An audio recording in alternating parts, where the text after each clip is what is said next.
एक सुशांत के परिवार के करीबी हूँ, पड़ोसी हूँ। ठीक है। और मैं एक चीज़ मैं कहना चाहता हूँ, मैं 14 तारीख जिस दिन सुशांत के साथ जो घटना घटी, जो हत्या हुई, उसी दिन हमने कहा था कि सुशांत की ये हत्या है। नमस्कार दोस्तों, 14 जून को जो कुछ हुआ उसे पूरा बॉलीवुड चुप रहा, और जब बॉलीवुड चुप रहा उसके बाद हमने देखा कि वहाँ की गवर्नमेंट से लेकर बहुत सारे लोगों ने, चाहे वो पुलिस हो, चाहे वो कोई भी ऐसा शख्स हो जो गवर्नमेंट से रिलेटेड हो, उन लोगों ने जो कुछ किया देश ने देखा। लोगों ने सवाल पूछे पर जवाब की जगह बहुत सारे ऐसी चीज़ें हो गई जो देश ने देखने के बाद बहुत सारे लोग डर गए।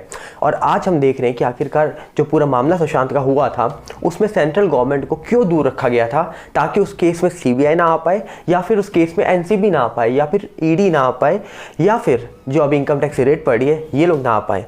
बहुत सारी चीज़ें हुई, पर आज जो मैं आपको एक वीडियो दिखाने वाला हूँ, इस वीडियो में आपको एक चीज़ साफ हो जाएगी कि आखिरकार सुशांत को कूपर ही क्यों ले जाया गया। क्योंकि यहाँ पर हमने देखा एबीपी न्यूज़ के एक एंकर, एक रिपोर्टर जो उस दिन वहाँ मौजूद थे, जिन्होंने अपने मुंह से ये चीज़ बोली कि इनको अब लेके जाया जाएगा लीलावती हॉस्पिटल में। किसी ने बोला यहाँ पर भाभा हॉस्पिटल। जी हाँ, जो एबीपी न्यूज़ के एंकर थे इन्होंने बोला भाभा हॉस्पिटल, और जो अक्षय ड्राइवर थे एम्बुलेंस के, उन्होंने बोला कि लीलावती हॉस्पिटल लेके जाएगा। अब एक चीज़ साफ़ है, यहाँ पर जो भी रिपोर्टर है ये कभी भी कोई फेक न्यूज़ नहीं फैलाएगा।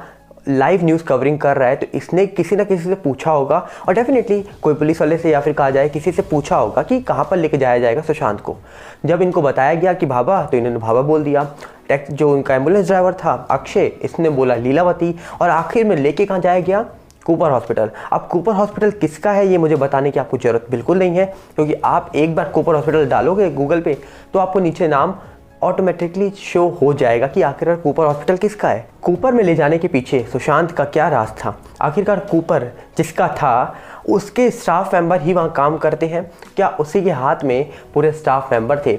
कूपर ले जाने के बाद हमने देखा कि पूरा स्टाफ, पूरे लोग वहाँ पर एक साथ इकट्ठे, जहाँ पर एक शख्स जो अपने आप को सुशांत का दोस्त बताता है, संदीप सिंह, वो आज कहाँ पर है? उससे क्यों पूछताछ नहीं हो रही? कहाँ पर है वो सिद्धार्थ, दीपेश लोग, जो लोग घर के नौकर थे? जी हाँ, जो नीरज, कहा जाए कि सैमुअल मरिंडा, जिनके नाम अभी आ चुके हैं एनसीबी की चार्जशीट में, ये लोग कहाँ पर हैं? इन्होंने क्यों कुछ नहीं बोला? नीरज तो लाइव जब न्यूज़ में आता है तब भी अपने बयान से पलट जाता है, कभी कुछ बोलता है कभी कुछ बोलता है। वहीं संदीप सिंह जो बोलते थे सुशांत की वो फ्रेंड है, कहा जा रहा था कि वो जब अलग अलग न्यूज़ चैनल में गए, किसी को बोला कि मैं रूम के बाहर था, किसी को बोला मैं रूम के वहाँ जा ही नहीं पाया क्योंकि वहाँ पर पुलिस थी, मुझे जाने नहीं दिया गया। तो बहुत सारी चीज़ें सामने आई। ये चीज़ एक साबित कर रही है कि इस केस में जो जनता की मांग है न्याय मिले, वो क्यों है? क्योंकि दुनिया भर के हर एक शख्स, बच्चे से लेकर बड़ा तक, जानता है कि इस केस में बहुत बड़ा घोटाला हो चुका है और बहुत बड़ी चीज़ हो चुकी है।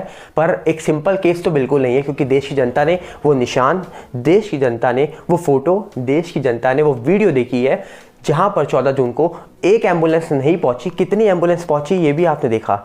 एक पर्सन को लेने के लिए क्या इतनी एम्बुलेंस चाहिए होती है? लोगों ने सवाल उठाया कि वहाँ पर एक नहीं 2-3 लोग थे। किसी ने बहुत बोले, किसी ने बोला 2 थे, किसी ने बोला 3 थे। अब वहाँ पर कितने थे कितने नहीं ये तो जांच का विषय है। पर दूसरी साइड एक जो देश की जनता ने देखी चीज़, ये साफ देखी कि एक पर्सन को लेने के लिए 2 लोग कैसे पहुंच गए, 2 एम्बुलेंस कैसे पहुंच गई। बोला गया कि एम्बुलेंस छोटी है बड़ी है, तो भाई साहब एम्बुलेंस छोटी बड़ी है तो यहाँ पर एम्बुलेंस बड़ी या छोटी मंगवाने से मतलब क्या है? 2 एम्बुलेंस कैसे पहुंची?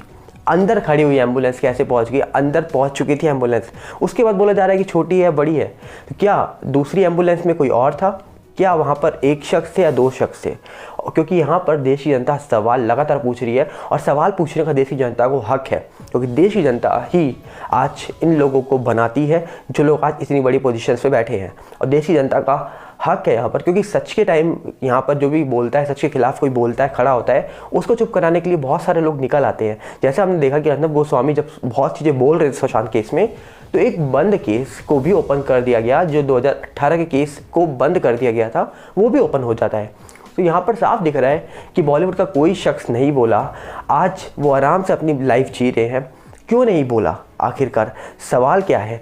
क्यों सीबीआई की टीम जब सुशांत के घर पहुंचती है तो टेरिस में क्यों जाती है? ये आज तक का सवाल लगातार पूछा जा रहा है। मतलब ये कोई न्यूज़ चैनल की बात नहीं कर रहा, मैं ये बोल रहा हूँ कि आज तक ये लगातार ये सवाल पूछा जा रहा है कि सुशांत केस में सीबीआई जब घर पहुंची तो टेरिस में क्या करने गई? क्या हुआ था टेरिस में। आप खुद सोचिए कि आखिरकार एक बड़ी एजेंसी टेरिस में क्यों जाएगी, क्योंकि उनको शायद पहले दिन ही एक बड़ा शक हो चुका था कि जो कुछ हुआ है वो घर के अंदर नहीं, घर के बाहर ही हुआ है। घर के अंदर तो बाद में लाया गया है उस शख्स को, क्योंकि टेरिस में जाने का मतलब, टैंकियाँ चेक करने का मतलब यही होता है कि जो कुछ यूज़ किया गया है उस शख्स के ऊपर करने के लिए, जो हमने देखे निशान, क्या वो टैंकियों के अंदर तो नहीं डाल दिया गया, क्या वो छत पे तो नहीं फेंक दिए गए जो यूज़ करा गया है जिससे उस शख्स को हार्म पहुंचा था। और यहाँ पर देश की जनता ये सवाल पूछ रही है कि आखिरकार सीबीआई की टीम टेरिस पे क्यों गई थी। और ये सारी जनता का सवाल आज लगातार गूंज रहे हैं, क्योंकि टेरिस पे जाने का मतलब यही होता है कि कुछ ना कुछ चीज़ टेरिस में हुई थी जिसका आज भी राज खुलेगा या नहीं खुलेगा ये तो पता नहीं, पर उम्मीद रखिए, भगवान पे भरोसा रखिए, जस्टिस मिलेगा, डेफिनेटली मिलेगा। और उम्मीद रखिए अपने देश की जनता पर, उम्मीद रखिए अपने देश की न्यायपालिका पर, क्योंकि न्यायपालिका अगर इस केस में लगी हुई है तो डेफिनेटली इसमें न्याय जरूर मिलेगा। तो देखने वाली बात होगी कि आखिरकार सुशांत केस में जब बॉलीवुड चुप रहा, ये वही लोग चुप रहे जो सुशांत के साथ फिल्में भी कर चुके हैं, सुशांत के साथ काम भी कर चुके हैं, पर आज वो लोग नहीं बोले। तो यहाँ पर साफ यहाँ दिख रहा है कि ये पूरा केस एक सिंपल केस बिल्कुल नहीं है, ये तो आप मान लीजिए।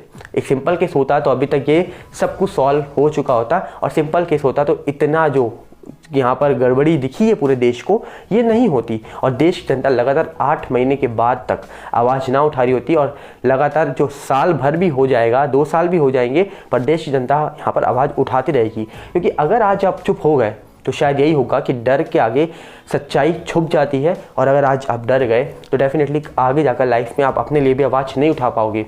मैं आपको एक सिंपल सी चीज़ बता देता हूँ, आपको याद होगा जब आपने देखा हनुमान जी लक्ष्मण जी के लिए जड़ी बूटी लेने गए, कितनी दूर था, सुबह तक उनको पहुंचना था, पर फिर भी उन्होंने हार नहीं मानी। तो मतलब यहाँ पर जब वो हार नहीं मान सकते तो आप भी हार नहीं मान सकते। डेफिनेटली जस्टिस मिलेगा, उम्मीद रखिए भगवान पर, और उम्मीद रखिए हर वो शख्स पर जो आपके साथ खड़ा है, और उम्मीद रखिए न्यायपालिका पर।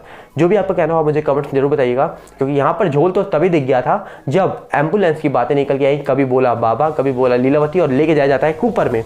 देखने वाली बात है कि आखिरकार सीबीआई की फाइनल रिपोर्ट में क्या निकल के आएगा, क्योंकि सारा कुछ उसमें ही डिपेंड है। अब आपकी जो भी राय हो, आपका जो भी कहना हो, आप मुझे कमेंट्स में जरूर बताइएगा, मैं आपके कमेंट जरूर पढ़ूंगा कि आपको क्या लगता है। मिलते हैं बहुत जल्दी, नमस्कार, जय हिंद।